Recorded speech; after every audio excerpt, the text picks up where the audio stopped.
शहरों का तब्दील होना, शाद रहना और उदास। शहरों का तब्दील होना, शाद रहना और उदास। रौनकें जितनी भी हैं यहाँ, सब औरतों के दम से। नमस्कार, मैं आकाश अहूजा।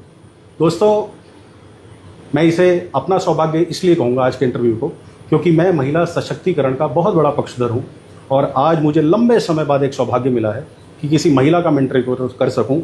ऐसी महिला जो रुद्रपुर से, उधम सिंह नगर से आती हैं और आज नेशनल स्टेज पर हमारे उधम सिंह नगर का, ज़िले का, हमारे प्रदेश का प्रतिनिधित्व कर रही हैं। शिल्पी अरोड़ा जी, जो किसी परिचय की मोहताज नहीं है, ऑल इंडिया कांग्रेस की नेशनल स्पोक्स पर्सन और महिला कांग्रेस की राष्ट्रीय महासचिव यानी नेशनल जनरल सेक्रेटरी, आज हमारे साथ हैं। गदरपुर स्थित उनके कार्यालय पर मैं उनसे वार्ता करने पहुंचा हूं। तो आज कुछ तीखे मीठे, कुछ नरम गरम सवाल होंगे। बड़ी बहन जैसी हैं। मैंने जैसा पहले कहा कि महिला सशक्तिकरण का मैं बहुत बड़ा पक्षधर हूं और ये राष्ट्रीय प्रवक्ता हैं। तो इसी सवाल से इनसे शुरुआत करते हैं कि महिला आरक्षण बिल पास हो जाता है 2023 में। उसके बाद हाल ही में संसद में बहुत हंगामा होता है। आरोप लगता है कि कांग्रेस महिला आरक्षण बिल लागू नहीं होने दे रही। क्या है मामला, आप बताइए। मुझे तो समझ में ही नहीं आ रहा कि जो संसद में अभी इन्होंने 2026 में एक संशोधन किया था, उसका तो महिला आरक्षण से कोई लेना देना था ही नहीं जी। उन्होंने सिर्फ जो डिलिमिटेशन का उसका बिल पास किया था, जिसमें छोटे राज्यों पर और ओबीसी पर अन्याय हो रहा था।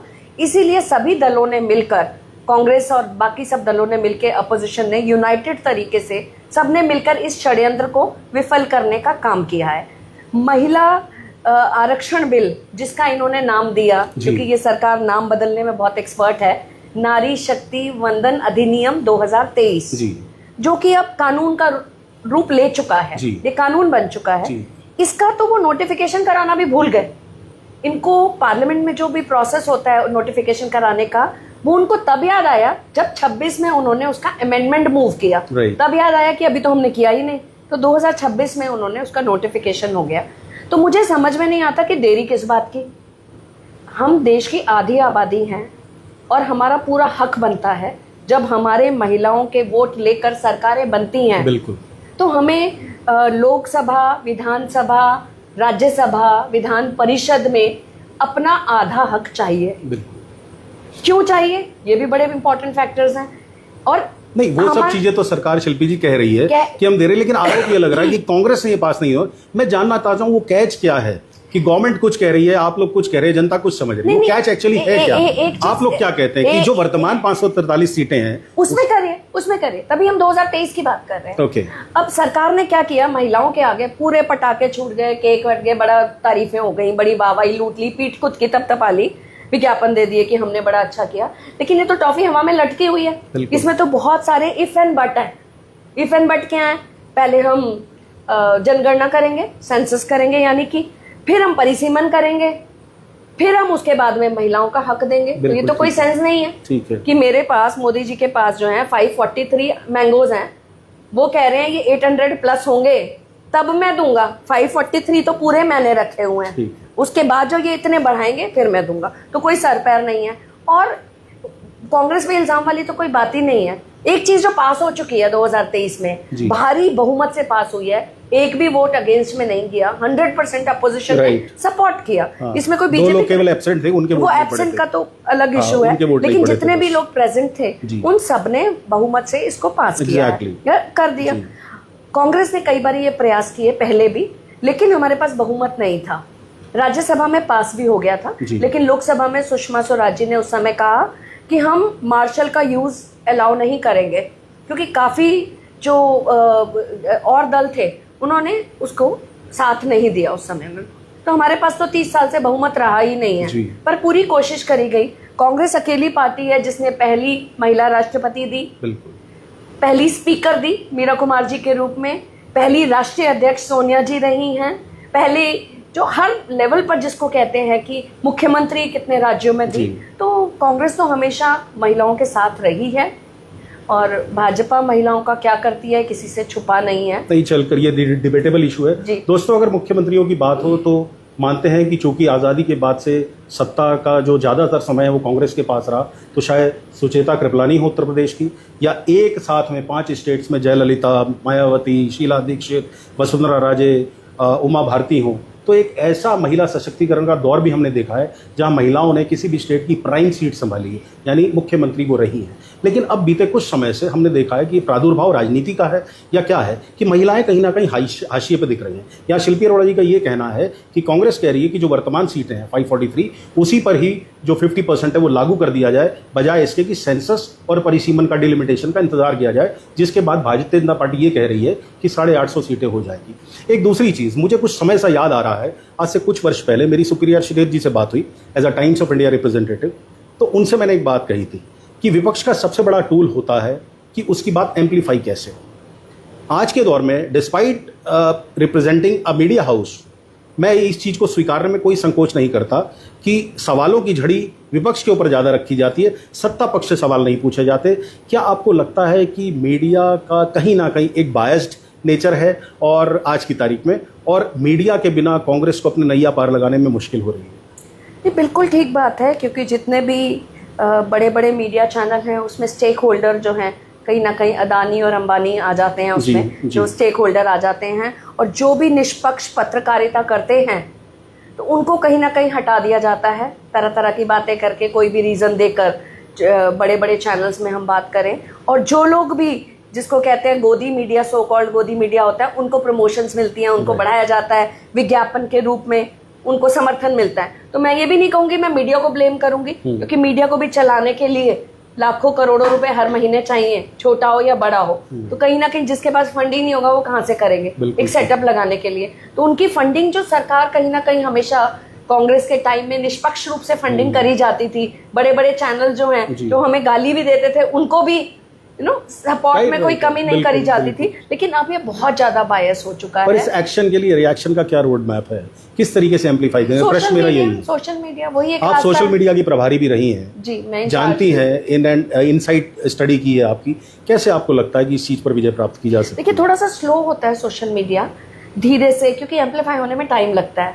अब सुबह की कोई पोस्ट लोग रात को देखते हैं, मेन लाइन मीडिया की तरह नहीं होता, ATL और BTL जिसको हम कहते हैं कि अबव द लाइन मीडिया में, कि आप अभी न्यूज देखी तो सीधा करोड़ों लोगों ने, हिंदुस्तान की आधी आबादी ने देख ली, वो नहीं होता। इसमें होता है पहले 1000 लोगों ने, उन्होंने शेयर करी, उसमें से 100 ने शेयर करी, उन 100 ने आगे शेयर करी, तो वो थोड़ा सा एम्पलीफाई होने में टाइम लगता है। लेकिन अगर आप देखेंगे 2 बड़े आंदोलन हैं जो कि सोशल मीडिया, यूट्यूबर्स और उन्होंने करे हैं, किसान आंदोलन और शाहीन बाग, बिल्कुल, जिनको मेन लाइन मीडिया ने बिल्कुल सपोर्ट नहीं किया, बिल्कुल साइडलाइन कर दिया था, बिल्कुल साइडलाइन कर दिया। किसान आंदोलन में मैं लगातार, किसान आंदोलन में तो इनफैक्ट एंटाई गए थे वो लोग सारे, बिल्कुल आतंकवादियों का आंदोलन, खालिस्तानियों का आंदोलन तक कह दिया गया, एंटाई गए थे। और जिस दिन मेन लाइन मीडिया पहुंचा था, जिस दिन राकेश टिकैत जी रोए थे, हम वहीं थे, सिर्फ 50 लोग थे हम लोग मंच पे, हटाने की बात थी, मैं थी और एक और महिला थी, हम सिर्फ 2 महिलाएं थे वहाँ पे। अच्छा, आप साक्षी रही हैं उसकी? हम वहाँ थे पूरा, जब वो रोए थे। मैंने खुद DM से, जो खुद को DM कहकर हटाने के ऑर्डर लाया था, मेरे पास वीडियो कहीं ना कहीं मिल जाएगा, मैंने उसे कहा था कि पेपर तो दिखाओ, हम तो आंदोलन कर रहे हैं, हाँ, एविक्शन का नोटिस आप दिखाओ पहले। हाँ, एविक्शन नोटिस। फिर मैंने कहा आप अपना नाम बताइए, तो उसने कहा नहीं मैं DM नहीं हूँ, मैं ADM हूँ। फिर उसने एडमिट किया, तब तक DM साहब ही चल रहा था। ठीक है। तो बिल्कुल उस दिन 2 आंदोलन हमने देखे जो सोशल मीडिया से। दूसरा शाहीन बाग जी, शाहीन बाग भी आप देखेंगे, उसमें भी मेन लाइन मीडिया बिल्कुल अगेंस्ट था। बिल्कुल। एक पार्क में आंदोलन हो रहा था, मैं भी वहाँ गई थी, रात को वहाँ स्पीच भी देके आई थी, काफी वायरल भी हुई थी। उन्होंने 5 किलोमीटर दूर जो है बैरिकेड लगाकर ये दिखाने की कोशिश करी कि ये लोग बहुत लोगों को परेशान कर रहे हैं, ये कर रहे हैं, जबकि शांतिपूर्वक तरीके से महिलाएं, छोटे बच्चों को लेके बैठी। लेकिन बाद में उसका ऑब्जेक्टिव पता चला कि उसमें क्या षड्यंत्र था, क्योंकि वो दिल्ली में चुनाव थे। जब देश का होम मिनिस्टर कहता है कि बटन यहाँ दबाओगे और करंट शाहीन बाग लेना चाहिए, तो मतलब उन्होंने इसको नेगेटिव तरीके से, चलिए वो पॉलिटिकल स्ट्रेटजी बीजेपी की हमेशा रहती है, मतलब सोशल मीडिया में aggressive Hinduism, anti Muslim, anti minority, anti women, I would say that. मैं कांग्रेस का स्टैंड जानना चाह रहा हूँ, क्या कांग्रेस इन चीजों में उलझकर रह जाती कि आज एक मुद्दे से लड़ती है और अगले दिन उसे कोई और झुंझुना पकड़ा दिया जाता है? राम मंदिर मामला लगातार उठ रहा था, लेकिन अब एकदम से लाइमलाइट में आया जो राम मंदिर में चंदा चोरी प्रकरण हुआ है, जिसमें 8 लोग अभी तक गुनहगार साबित दिखाए गए हैं, हालांकि उनका भी कन्विक्शन होना है। साथ ही साथ एक में मामला, चूंकि आप महिला हैं तो शुरुआत मैंने महिला सशक्तिकरण से की, अंकिता भंडारी प्रकरण जी, आप लोगों ने खूब आंदोलन किया, मुख्यमंत्री ने CBI जांच की आदेश संस्तुति कर दी, आज उसका स्टेटस क्वो क्या है उसके बारे में ना कांग्रेस कुछ बता पा रही है ना सरकार। क्या कांग्रेस को अंकिता भंडारी प्रकरण में इंसाफ के लिए अब भी सड़कों पर नहीं आना चाहिए? क्या सिर्फ सीबीआई इंक्वायरी से सब कुछ खत्म हो गया? दूसरा सवाल कि राम मंदिर चोरी, जो चंदा चोरी का मामला सामने आया, उसके तुरंत बाद बद्री केदार मंदिर कमेटी का भी मामला सामने आ गया है। इससे पूर्व केदारनाथ में भी गर्भगृह में सोने की चोरी के आरोप लगते रहे हैं, उसके कोई साक्ष्य नहीं। क्या कांग्रेस इस पर कोई ऐसा स्टैंड ले पा रही है कि सड़कों पर ये मूवमेंट बने? ये 3 प्रकरण नहीं, बिल्कुल करते आ रहे हैं और करेंगे, कर भी रहे हैं। अंकिता भंडारी में सीबीआई जांच कराने से आप अपने पल्ला नहीं झाड़ सकते मुख्यमंत्री, उनको जवाब देना पड़ेगा। बार बार जो एक सवाल बार बार सोशल मीडिया अलग अलग माध्यम से आता रहता है, वीआईपी कौन है, किसको बचाने की जा रही है? टेक्नोलॉजी के टाइम में जहां आपको डिजिटल फुटप्रिंट्स मिल जाते हैं, बहुत चीज़ें मिल जाती हैं, आप नाकाम क्यों हैं? ये बहुत बड़ी नाकामी है और मुझे लगता है कि पूरे प्रदेश में, क्या पूरे देश में इसको लेकर काफ़ी रोष है। और जो सबसे बड़ा खामियाजा पुष्कर धामी को भुगतना पड़ेगा वो अंकिता भंडारी का ही होगा, क्योंकि महिला प्रधान प्रदेश है ये। महिलाएं आउट नंबर करती हैं, पुरुषों से ज़्यादा करती हैं। महिलाओं में बहुत रोष है, चाहे वो पहाड़ की हो या प्लेन की हो, क्योंकि बहुत स्पष्ट रूप से दिख रहा है। आप किसी को बचाने की बात कर रहे हैं। हम अभी अल्मोड़ा में गए थे, हमने गुहार भी लगाई थी, गोलजू महाराज पे गुहार भी लगाई थी, हमने ये बात रेज करी थी। और उसके बाद में राहुल जी ने भी अंकिता के पेरेंट्स से बात करी थी। तो कोई भी संतुष्ट नहीं है इस बात से जब तक असली आदमी जिसका संरक्षण ये धामी सरकार कर रही है सामने नहीं आता है। हमारी जंग जारी रहेगी, लगातार जारी रहेगी और इसमें कोई कांग्रेस चुप रहने वाली नहीं है। दूसरा मुद्दा आपने बद्रीनाथ केदारनाथ का कहा, राम मंदिर का कहा, बहुत बड़ा धोखा है उन श्रद्धालुओं के साथ में जो अपने 20, 50, 100 रुपए का चंदा देते हैं और उसकी आप चोरी कर रहे हैं। मतलब मुझे तो समझ में नहीं आता, जो पार्टी राम मंदिर के नाम से इस देश की सरकार में आई, जब इन्होंने रथ यात्रा करी पूरे देश में, जो 2 से इनको 1980 जो आप यहाँ तक बढ़ के आडवाणी जी ने की, अब आप चंदा चोरी की बात ही नहीं करना चाहते। जब आपको क्रेडिट लेना था राम मंदिर का, आपको प्राण प्रतिष्ठा करनी थी, तब तो मोदी जी आगे आ गए, सबसे आगे। अब उनको इसका क्रेडिट, इसका डिस्क्रेडिट भी लेना चाहिए ना, कि आपके रहते आपके नाक तले आप सुशासन की बात करते हैं, राइट्स एंड ड्यूटीज साथ में चलनी चाहिए, सुराज की बात करते हैं, तो ये आप इससे कैसे भाग सकते हैं? कहीं ना कहीं भाजपा का, विश्व हिंदू परिषद का, आरएसएस का संरक्षण था इसको। और इससे पहले तो जो राम मंदिर बनाने के नाम पे चंदा है उसका भी कोई हिसाब नहीं है, पीएम केयर का कोई हिसाब नहीं है। आप सोच सकते हैं पीएम केयर तो आरटीआई से भी बाहर हो गया अब। बिल्कुल नहीं, तभी शुरू से ही उन्होंने, मुझे तो समझ में नहीं आता इस सरकार में सीएजी और जितनी भी सो कॉल्ड अकाउंटिंग संस्थाएं हैं, विजिलेंस है, नहीं अलाउ कैसे किया? जब प्रधानमंत्री राहत कोष है ऑलरेडी, उसका इस्तेमाल छोड़ के आपने पीएम केयर अलग से एक बना दिया, जिसमें मन मर्जी से आपने लोगों को उसमें मेन बना दिया। ये तो सीधा जनता के भावनाओं के साथ लूट है।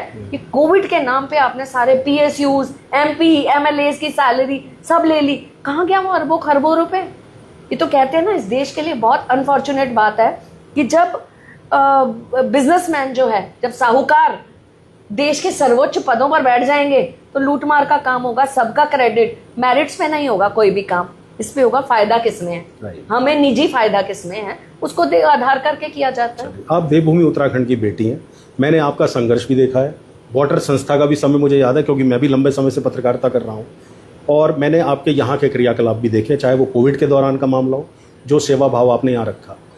आज उत्तराखंड में, छोटे स्टेट्स में अक्सर ये कहा जाता है कि एंटी इनकम्बेंसी काम करती है। छोटे स्टेट्स में जैसे हिमाचल हो गया, हरियाणा हो गया, उत्तराखंड हो गया, पंजाब हो गया, यहाँ हम लोग देखते हैं कि गवर्नमेंट रिपीट नहीं होती है। लेकिन पहली बार उत्तराखंड के गठन के बाद से ऐसा हुआ कि 2017 में भी पूर्ण बहुमत से बीजेपी की सरकार बनती है और 2022 में भी पूर्ण बहुमत से बीजेपी की सरकार बनती है। आप देवभूमि की बेटी हैं, यहाँ अपने आप में महिलाओं का संघर्ष भी देखा है और पार्टी का भी संघर्ष देखा है। दिल में हुक उठती है कि आखिर ऐसा क्यों नहीं आ पा रहा? क्या आपको लगता है कि जो डिसिप्लिन बीजेपी में है, जो डिसिप्लिन बीजेपी में, वो यहाँ नहीं है? मैं यहाँ आपका भी उल्लेख करूँगा। 2017 में आप यहाँ पे एक बड़ी अच्छी कंटेंडर थी टिकट की, लेकिन आपको टिकट नहीं मिला। उस समय आप भी नाराज़ हुई थी और आपने कहा था कि मैं पार्टी छोड़ दूंगी। हालांकि नहीं, आपने पार्टी छोड़ी, आप कार्य करती रही पार्टी में। तो क्या लगता है कि थोड़ा डिसिप्लिन की कमी, इस वजह से कांग्रेस वापसी नहीं कर रही और गुटबाजी बहुत ज़्यादा हो रही है कांग्रेस में? इन चीज़ों से पार पाने के लिए क्या सोचा गया है? क्योंकि अब आप बहुत बड़े पद पर हैं, महिला कांग्रेस की राष्ट्रीय महासचिव है, कांग्रेस की राष्ट्रीय प्रवक्ता है। नहीं, बिल्कुल आपका कहना ठीक है, डिसिप्लिन में हमें इम्प्रूव करने की ज़रूरत है, अनुशासन में ज़्यादा इम्प्रूव करने की ज़रूरत है। मैं टोकना चाहूँगा, आपने जो साफगोई से सबसे पहले इस चीज़ को स्वीकारा, मैं इसके लिए आपकी तारीफ करूँगा। बहुत बहुत धन्यवाद। यूजुअली नेता गलती को स्वीकारते नहीं है, काट देते। तो thank you so very much कि आपने बड़ी ईमानदारी से उस चीज़ को स्वीकारा। नहीं, मेरी तरफ से आपको हमेशा ईमानदारी से ही जवाब मिलेंगे। तो डिसिप्लिन बिल्कुल हमें सुधारने की जरूरत है, और गुटबाजी हर पार्टी में होती है, ऐसा नहीं है, लेकिन गुटबाजी अनुशासन के नाम पे बीजेपी में दबा दी जाती है। जो भी है, हाँ, सरफेस पे नहीं आता ना वो, लेकिन नहीं आता, वो दबा देते हैं, अंडर द कार्पेट कर देते हैं, और सब मिलकर लड़ाते हैं, फिर सब मिलकर लड़ाते भी, ये भी दिखता है। वो तो कांग्रेस में हमने एक चीज देखी है, कांग्रेस में 16 विधायक जाते हैं, सरकार गिराते हैं चलती हुई, हालांकि चलिए वो हमारा संविधान मजबूत है, वो सरकार बनी रहती है। वो 16 विधायक जाके दूसरी पार्टी से लड़ते हैं, वहाँ रहते भी हैं, मंत्री पद भी लेते हैं, वापिस भी आ जाते हैं, और फिर कांग्रेस में बड़े बड़े पद पाए जाते हैं। ये डिसिप्लिन किस लिए नहीं है कांग्रेस में? ये दिल बहुत बड़ा है ना कांग्रेस का। अच्छा, दिल बड़ा है, कांग्रेस का दिल बहुत बड़ा है, बहुत पुरानी पार्टी है, ठीक है, और दरवाजे खुले रखते हैं, पद भी देते हैं, पद भी महत्वपूर्ण पद देते हैं। अब जैसे संजय निरुपम जी भी आए थे, उनको तो मुंबई का अध्यक्ष ही बना दिया था। तो दिल बड़ा है कांग्रेस का। और दूसरा हमारा जिन लोग तो कम नहीं है कहीं, ऐसा तो नहीं लोग कम है, लोग कोई कम नहीं है, लेकिन हमारा जिन ताकतों से मुकाबला है उनको, क्योंकि इस दौर में सब छिटक के जाते जा रहे हैं। जब वो कांग्रेस में होते हैं उनके ऊपर आरोप लगता है कि साहब इसने 70,000 करोड़ का घोटाला कर दिया, चाहे हेमंत बिस्वा शर्मा हो, चाहे स्वर्गीय अजीत दादा हो। और जब वो बीजेपी में चले जाते हैं तो मुख्यमंत्री पाए जाते हैं पद, जैसे अब टीएमसी के साथ हुआ बंगाल में। तो क्या लगता है आपको कि क्या लोग कांग्रेस में रहते हुए गंदे होते हैं, बीजेपी में आके अच्छे हो जाते हैं? वो तो उनकी तो वॉशिंग मशीन स्पेशल है। अच्छा। वो तो कोई भगवान ने बना के भेजी है स्पेशल, जिसको दो गुजरात के लोग जो है उस मशीन को चलाते हैं और स्पिन करके एकदम सफेद करके भेज देते हैं। कितने भी पुराने दाग हो एकदम साफ हो जाते हैं। बात उत्तराखंड की करते हैं। उत्तराखंड में क्या लगता है, क्या मुद्दे होने वाले हैं कि जिस तरीके से कम बैक कर सके? क्योंकि देखिए एंटी इनकम्बेंसी हमेशा होती है, एक ही सरकार की मोनोपोली का मैं बहुत सख्त विरोधी हूँ, चाहे वो कांग्रेस की 60 साल की सरकार हो केंद्र में, और या उत्तराखंड में 9 साल 10 साल की बीजेपी की सरकार हो। मैं ये कहता हूँ कि कंज्यूमर का फायदा तब है जब मोनोपोली नहीं होती। क्या कांग्रेस के पास कोई अपना रोड मैप है वापसी का? क्या मुद्दे रहेंगे? मुद्दे हैं, मतलब मैं तो कह रही हूँ पॉजिटिव क्या है।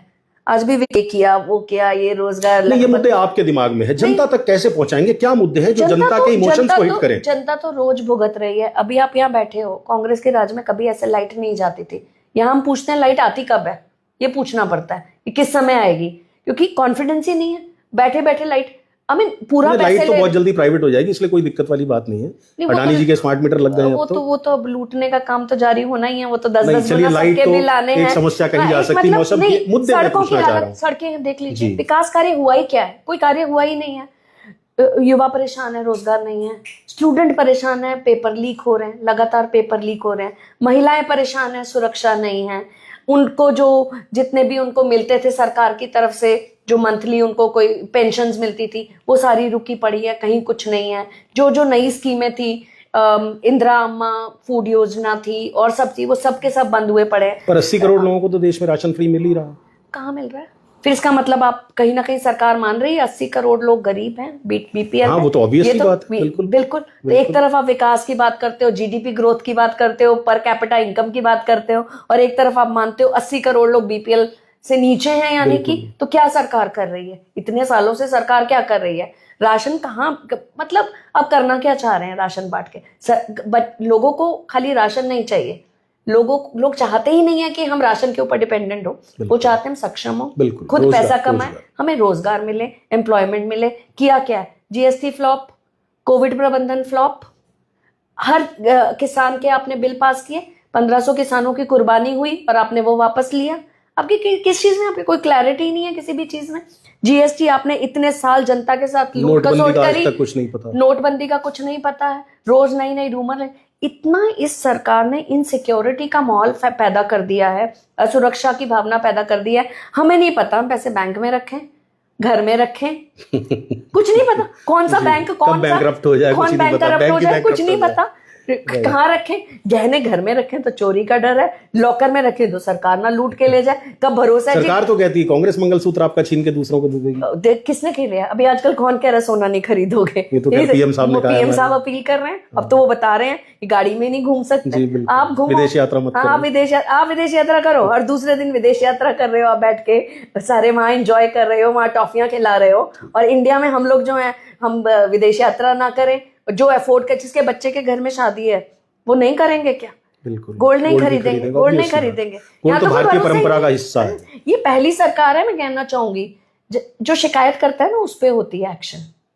आप किसी चीज की कंप्लेंट करिए, मेरे यहाँ चोरी हो गई, सरकार की पहले बताओ आए कहाँ से पैसे तुम्हारे पास, तो पहले तो तुम आ जाओ। बिल्कुल। तो आप बजाय उस चोरी की या चोर को पकड़ने के, अब कंप्लेनेंट को पकड़ के बैठ जाते हो। इतनी इनसिक्योरिटी पूरे देश में है, किसी भी मैटर में बात करें तो जैसे आपने कहा वो गोल्ड, अब गोल्ड खरीद ही नहीं सकते। कितने अपने जूलर्स को इतना उनका बिजनेस खराब कर दिया है। जीएसटी आप इतने साल करते रहे। राहुल जी ने डे 1 में कहा था कि एक यूनिफॉर्म होनी चाहिए, एक फिक्स रखो, ये नहीं कहीं 28 है, कहीं 5 है, कहीं कोई 12 है, कहीं 18 है, ये क्या मतलब? डिस्क्रिपेंसी होनी चाहिए, एक फिक्स जो सबको पता हो इतना जीएसटी देना है, आपको नंबर ढूंढने नहीं पड़े जी ये करे वो करे। तो वो बात अब आपने लागू करी, उसको ऐसे प्रोजेक्ट किया। उज्ज्वला योजना की बात करते थे, गैस सिलेंडर के रेट कहाँ हो गए? तलाक हुए हैं। मैं ऑन रिकॉर्ड बोल सकती हूँ, बिहार, यूपी, दिल्ली में कई परिवारों में तलाक की नौबत आ गई सिलेंडर की वजह से। ये कैसे? क्योंकि वाइफ ने बोला कि मैं अब चूल्हे में खाना नहीं बनाऊंगी। पति ने बोला खाना बनाओ, ठीक। वो बोलते नहीं मैं नहीं बनाऊंगी, सिलेंडर लाओ। पति कहता है मेरी 6000 तनख्वाह है, मैं ब्लैक में 3000 का सिलेंडर ले आया, तो खाएंगे क्या हम? Are you serious? I am serious about this. मार पीट, घरेलू हिंसा बढ़ी है इस मैटर में, just because of gas cylinder. और हमारे पेट्रोलियम मंत्री बोलते हैं सब चंगा है, फर्स्ट क्लास है। एथेनॉल मिक्स कर रहे हो आप। कितने जो युवा हैं जो मोटरसाइकिल्स पे अपना जो डिलीवरी का काम करते हैं। पर एथेनॉल 10 की शुरुआत तो प्रधानमंत्री मनमोहन सिंह ने करी थी, एथेनॉल 10 की नहीं, बट इसको मिक्स करने की 20% बिना परमिशन के। राइट। भाई मेरी चॉइस होनी चाहिए ना, मैं अपनी गाड़ी खराब करूं या नहीं करूं, मेरी चॉइस। अब फोर्स करके किसी को कैसे कर सकते हो? पता ही नहीं है लोगों को। वो तो उनके चींटियां चलनी शुरू हुई, ये सब चीजें स्टार्ट हुई तो फिर शुरू हुआ। Are we ready for ethanol? हमारे पास इतना वाटर सरप्लस है। एग्जैक्टली मेरा टेक यही है कि हम एक तरफ तो पर्यावरण बचाने के लिए E20 कह रहे हैं, लेकिन एथेनॉल 1 लीटर बनाने के लिए 4000 से लेकर 10,000 लीटर पानी लगता है। 1 लीटर बनाने पानी लगता है। उत्तराखंड में देखिए पहाड़ों में मशाल जुलूस निकल रहे हैं क्योंकि पीने का पानी नहीं है। बिल्कुल। इस सरकार ने जो बेसिक जरूरतें होती हैं, सड़क, बिजली, पानी, वो भी नहीं दे पा रहे हैं। खाना नहीं दे पा रहे हैं, लोगों को खाना नहीं मिल पा रहा है। लोगों के लिए दाल खाना, सब्जी खाना भी लग्जरी हो गया है, नेसेसिटी नहीं रहा। पहाड़ के हमारे बच्चे जो हैं वो सारे नमक के साथ, सारे बच्चे जो हैं। पहाड़ों का एक बहुत बड़ा स्रोत आमदनी का और रोजगार का होता था सेना, वहां भी अग्निवीर आ गया। मतलब आपने छोड़ा क्या? कुछ नहीं छोड़ा। आप लोगों को इनसिक्योरिटी कर रहे हैं। SIR लागू कर दिया, अब सारे बिजी रहोगे अपना अपना आइडेंटिटी। शिल्पी जी, रोड मैप अभी नहीं पता लगा, लेकिन एक प्रश्न पूछूंगा, रोड मैप फिर से पूछूंगा कि जनता के इमोशंस को हिट करने का, इमोशंस को टच करने का कौन सा रास्ता? ये इस प्रश्न के बाद बात करते हैं। आपकी कर्मस्थली गदरपुर रही है हमेशा से, आप यहाँ पे टिकट की दावेदार भी रही, और बड़ा दुर्भाग्य रहा कांग्रेस का कि तिलक राज बेहड़ का जब एकीकृत सीट थी, जीतने के बाद यहाँ कांग्रेस का कैंडिडेट नहीं जीता। चाहे आप मनीषी जी को ले लीजिए, राजेंद्र पाल सिंह जी को ले लीजिए, प्रेमानंद महाजन यहाँ से रहे, उसके बाद अरविंद पांडे यहाँ पर आए, लगातार जीतते रहे। पिछली बार भी हैड अ नैरो एस्केप, 1100 वोटों के करीब उनकी। इस बार कांग्रेस गदरपुर में क्या तैयारी कर रही है, और गदरपुर में क्या लगता है आपको कि लोग कांग्रेस की ओर आशावान निगाहों से देख सकते हैं?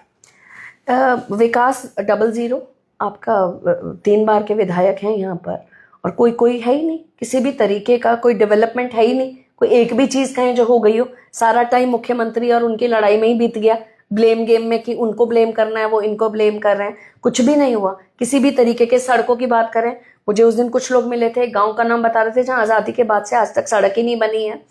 तो इस बार बिल्कुल सभी लोग मिलके पूरा प्रयास है। इसीलिए मैं भी अपनी राष्ट्रीय अध्यक्ष शलका जी से मैंने परमिशन ली है कि मुझे थोड़ा अपने क्षेत्र में भी ग्राउंड वर्क का परमिशन दीजिए। नहीं तो मेरे पास 5 राज्यों का प्रभार है, जिसमें मुंबई, महाराष्ट्र, दिल्ली, लक्षद्वीप और गोवा है, और गोवा भी चुनावी स्टेट है। तो मैं उनसे परमिशन लेकर यहाँ भी मैंने तय किया है कि हफ्ते में कम से कम 3 से 4 दिन। से मुझे एक प्रश्न बीच में याद आ गया, नेशनल लेवल का। अंडमान निकोबार राहुल गांधी जाते हैं, मीडिया उनके पीछे पड़ जाता है, जबकि वो गए थे एक मीटिंग में, और नेक्स्ट डे ही was diving in the sea. वो कहते हैं कि अंडमान निकोबार घूम रहे हैं, और बड़ा लंबे शोज होते हैं, लेकिन लखनऊ में इमारत जल जाती है, 17 बच्चे जल के मर जाते हैं, नीट का पेपर लीक हो जाता है, TET लीक हो जाता है मुंबई में, यहाँ पर हाकम सिंह जेल जाते हैं जो पेपर लीक हुए थे सरकार के, वहां पर कोई कुछ नहीं बोलता। तो मैं यही पूछना चाहता हूँ कि सोशल मीडिया की प्रोसेस स्लो है, आप खुद स्वीकार रही हैं इस चीज को, क्या रोड मैप है?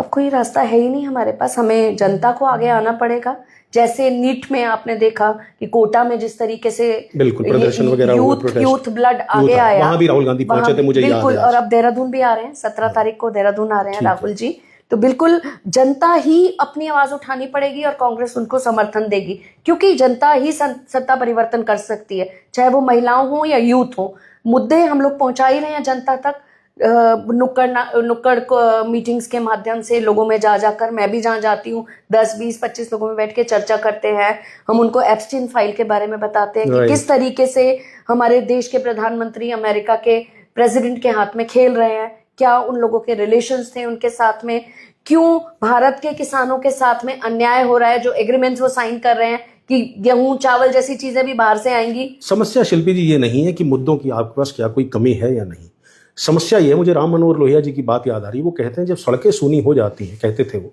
जब सड़कें सूनी हो जाती है तो संसद आवारा हो जाती है। संसद से यहाँ विधानसभा भी ले सकते हैं, संसद भी ले सकते हैं।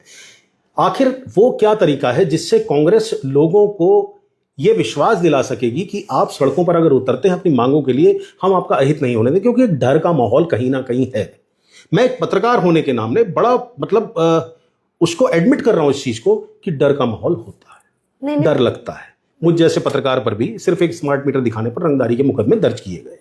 तो ये डर का माहौल जनता के मन से कैसे निकाल पाएगी कांग्रेस? देखिए, इवेंचुअली लोगों को अपने हित से बाहर सोचना पड़ेगा, डर से निकलना पड़ेगा। हमारी राष्ट्रीय अध्यक्ष पे मुकदमा हुआ है, एक तरफ हम महिला आरक्षण की बात करते, सजा हुई है, अब महिला आरक्षण की बात करते हो, और कहां पर? जंतर मंतर पर आंदोलन करने के लिए। और 21 तारीख को हम बहुत बड़ा आंदोलन फिर से जंतर मंतर पर कर रहे हैं, इसी का महिला आरक्षण को लागू करने के लिए। तो लोगों को उतरना पड़ेगा, डर से होना पड़ेगा। कितने केस कर लेंगे?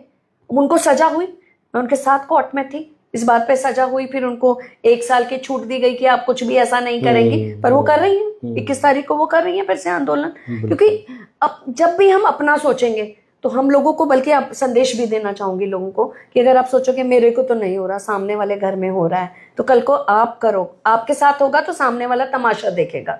आपको एक दूसरे के साथ आवाज उठानी पड़ेगी, चाहे वो स्टूडेंट्स हों, चाहे वो महिलाएं हों, चाहे वो छोटे बिजनेसमैन हों, चाहे रोजगार वाले युवा हों हमारे, उन सबको सड़कों पे उतरना पड़ेगा। और कांग्रेस सबके साथ खड़ी है। जब आप आवाज उठाओगे, कांग्रेस बिल्कुल आपके साथ हर तरीके से साथ में है और पूरी सपोर्ट रहेगी हमारी। क्या गदरपुर विधानसभा परिवर्तन मांग रही है और शिल्पी अरोड़ा इसमें कितनी बड़ी दावेदार है सीट की?